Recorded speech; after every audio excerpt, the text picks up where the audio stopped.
sa karon. May adlaw ipapamulay ka na itong tanan, mga kaigsunan sa Ginoo. Nalipay ba mo nga, nagtigong ka na mandawa, pagsimbang pagdahin, na may iban mo nagmusot, nagpwede santo.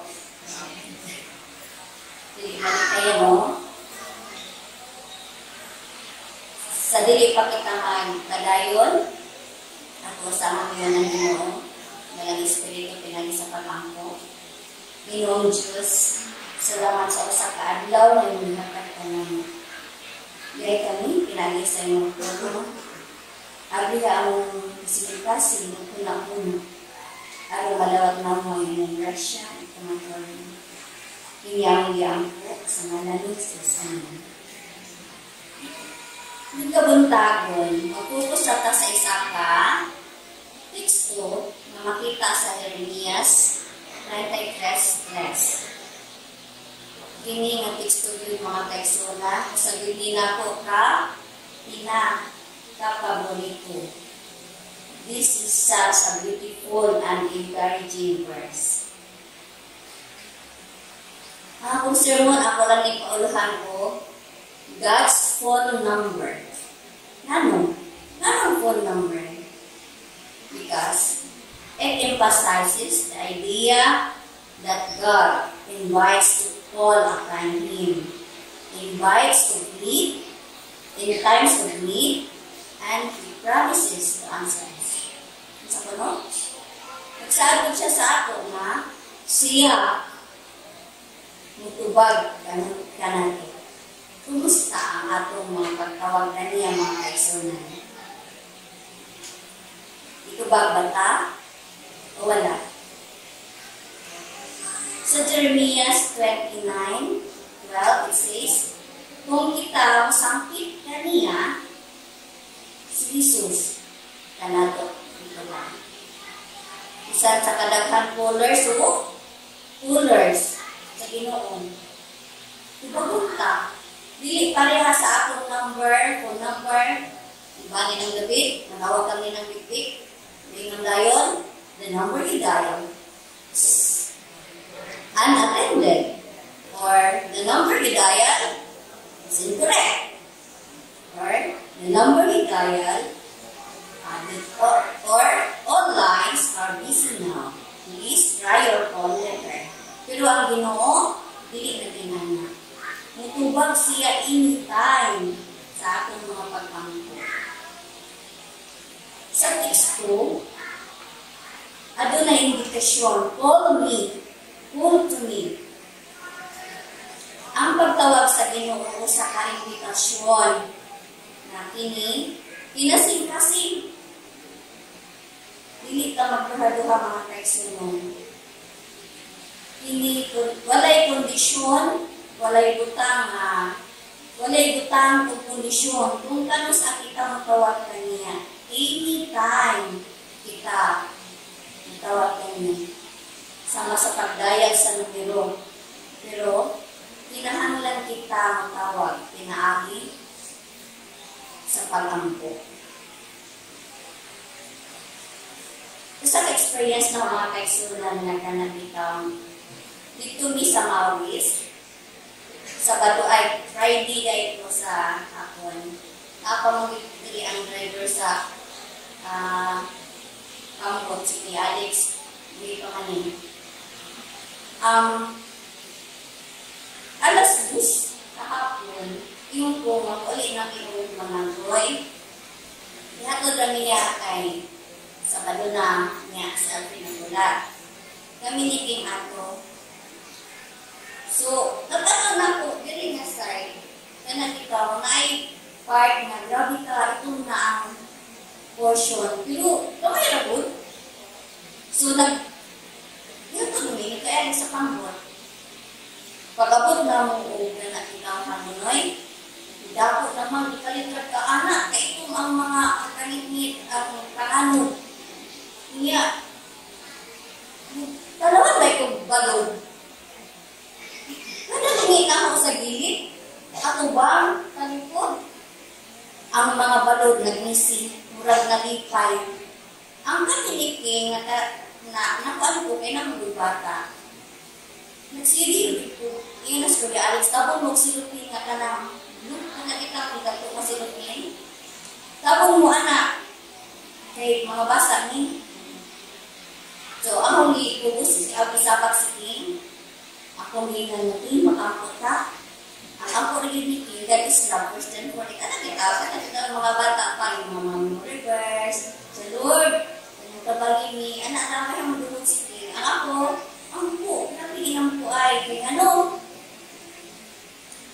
Ganto di ay mapanahon mga tekso na.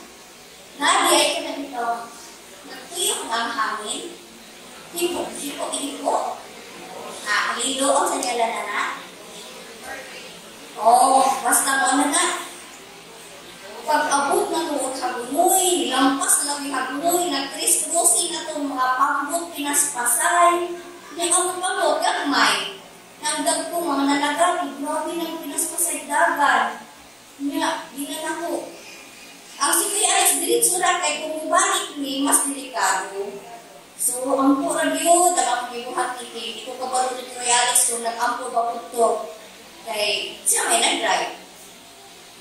Kami kabalo, na diha sa pantalan pa lang, ang mga tao nagtanaw sa amo, na nagpaingon na sa mga loy.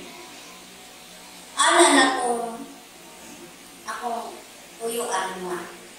Daghan may laging mga magtambay sa meeting shade, ingon siya. Basta anay kita, iyan na kanak mga pamut, dili na makaabot din sa mga kung malunod iyan, anak. Ang uban po, kada kita murag gihimog sugal na lang ako ang napatuntana ni ampo na makaabot. Ang uban, nag-ampo na, ang uban, nagsige na yun nga, basta anay, hindi mo naman sugal na napatuntana ang tabangan ng ampo sa nilo na makaabot. Ako kapag ay nga natin ay ang inahang mga ipang igual ito asa ang mga nagkanaw sa pamilya. Hangtod, tagpo ang hindi malikayan tungkol sa kapusog sa hangin. Pag-abot na mo sa kantalan, si Papa Adil, uy, kamu nga ay nanging, anak siya. Oo pa, pero akong tuhog. Murag di na po katindog sa kakapoy, sa kapuro, di ko kabalo kung sa kato, kalipay, nagpasalamat ko yung ginoon, ako nag-inig, salamat yung dahil. Pero ang mga atop sa mga kabalayan, layawin na natanggal na kuwan mga lubong sa kapusog. Kunya ang akong tatay na nawa, kumusta nakabot mo? Kaya ang dili sa amo, na ipantalong na gidala sa taas, dala sa hangin sa kapusog. Ito na eh, pakirami na eh, ilang mangkinis na lugar lang sa abot kami. So, sa mga anak, mga experience, sa mga wala ko sa kinabuhi, mga kaisunan, akong tawagon, nag-awag ang Ginoo ka na ko, pull to me. Isa, ikaduhadaan ang versikulo, nakaingon, adunay promise of response. I will answer you. Kapag tawag na ko, adunay siguradong tubag sa Diyos. Dili mo talikod ang Ginoo ka na ko ang Ginoo. Dili mo talikod ka na ko ang Ginoo mga kaisunan. Siya nag-aandam sa tubag kung saan naaka sa atong kasi wala pa nato gisampit kabalo na Ginooan. Ang ato nga panginahanglan bisan pa sa mga dili masabtan nga mga paghitabo ang Diyos maghatag og mga tubag na dili mo sa maabot sa nga dili nato maabot sa atong kaugalingon dito matanabot. Ingon siya, I will answer you. So, una dito kami sa Tarlac, sa bar example ni Alfred. Dito sa inahan, kanila din, istranyo ta, di ta kabalo, sa nai, sa mga sinuntihan ng mga iba, kay isdak, kayak ta. Ang amor yung pag-ampo rin yung permanente, nagkanakita may panglawas, na hindi sa plano sa Ginoo para sa for example,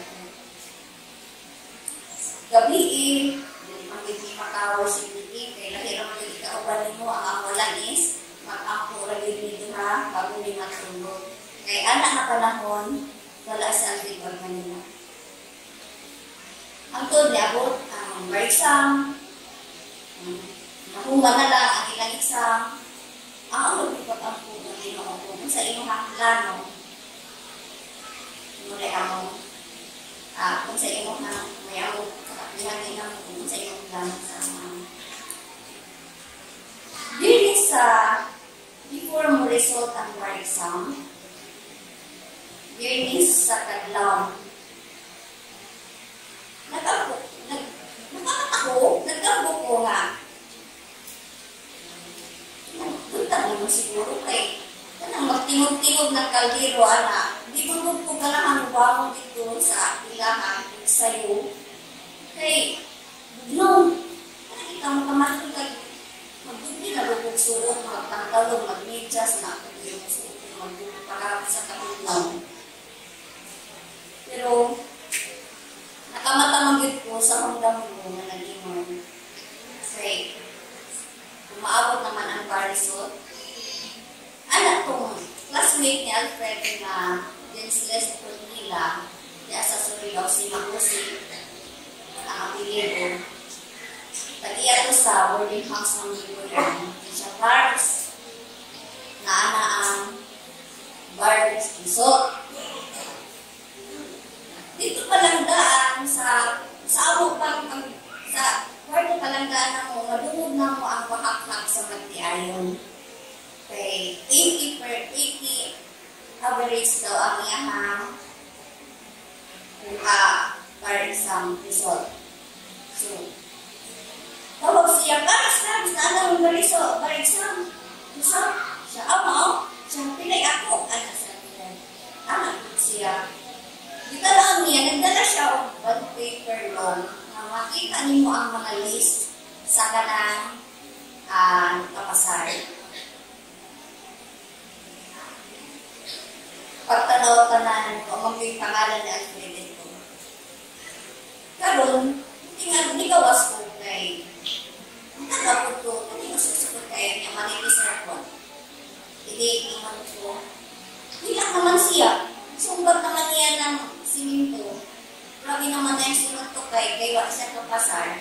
Ang iyahang classmate, grabe niya natawa kay 80 year old dreams. Karoon, niyan ako ha. Kung hindi ka kapasar, hindi ito, anak ko. Anyway, di handa ko ako gasto. Huwag man tayo gasto sa nila ko. Di pa niya sa ilang ha. 100,000, na maligyan na mga kakabaw para lang ang mga-exam. Pero, di na ako. Nandito, lang, bangasan ko puti. Hindi ko mapamilyar asa ko. Minsan ko nakilang. Paglingin na ako, niyon siya. Nianak ko nga, di ba sir?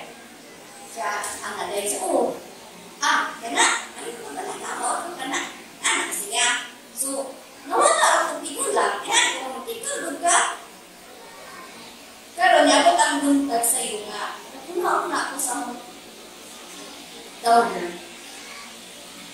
80. Niya uso, waiting. Hindi, nakunaw na ako nga. Patay ko. Pero hindi ko na pagsunod mo siguro yung patay ko 80. Maboy, alas 2 nirisota ang 80. Hindi ko. Pero siguro, kapasig matagaupon na. Sulay. Moto, after 1 week, muna kagabi, ang pukataw, marami na yan ang po, Ginoo, ikaw mag-igot mo sa iyong plano sa amo. Karon,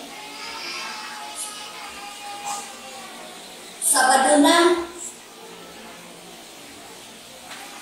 kadang pala, naay, kadang itong kuan, iyang uyuan, na Muna sige, kami na o radyo.